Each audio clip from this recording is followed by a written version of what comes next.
First thing you need, 7mm. Go ahead, loosen the bolts off on this radiator cooling guide.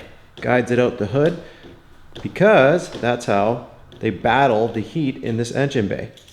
Once this gets sort of low, if you want, go ahead and take out the bolt with your finger so that way it doesn't drop into the engine bay and cause a whole lot of grief.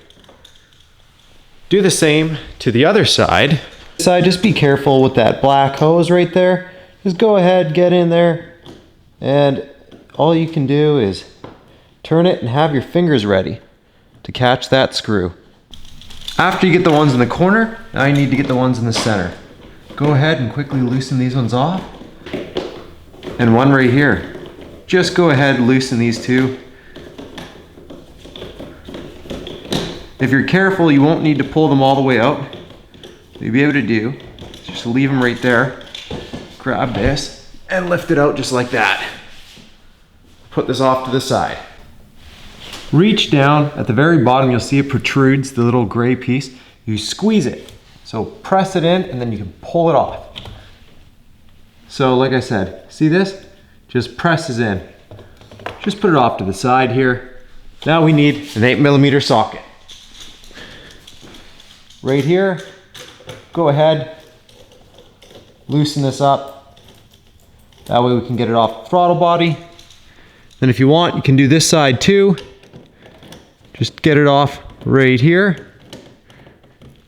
Now, I'm only doing this as precautionary. You don't have to technically remove this piece. I just find it's a lot easier if you do. And then again, this piece. You see this clip? Pull the red back, compress, and when you compress, that pulls out. Now that we've done that, go ahead, grab this, wiggle, and this off of here, and just put this off to the side.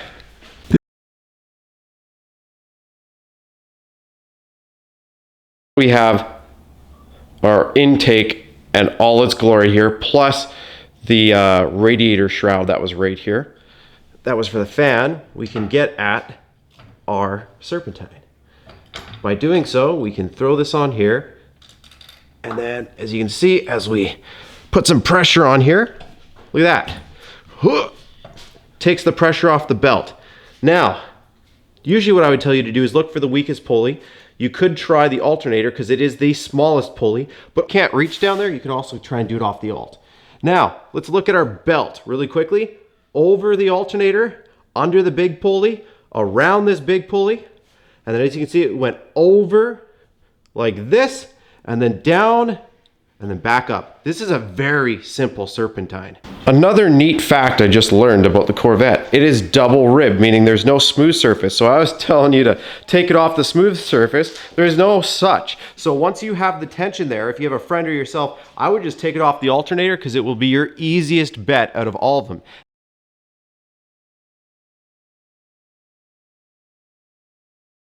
Slip that end on first and then slip this end on. So just wiggle and then wiggle.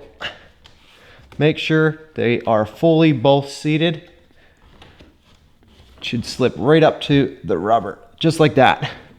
Now that we've got those both fully seated, right up to their lineup points, go ahead and tighten these clips with our 8mm, or I should say our hose clamps, but who's keeping track?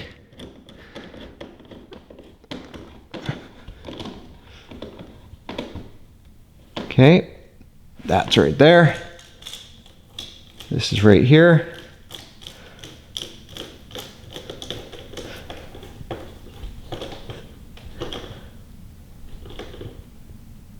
Now that we've got that all figured out, take this hose off of here so we don't forget it, and just squish it down. Boom, she's locked on. That's good, this is good.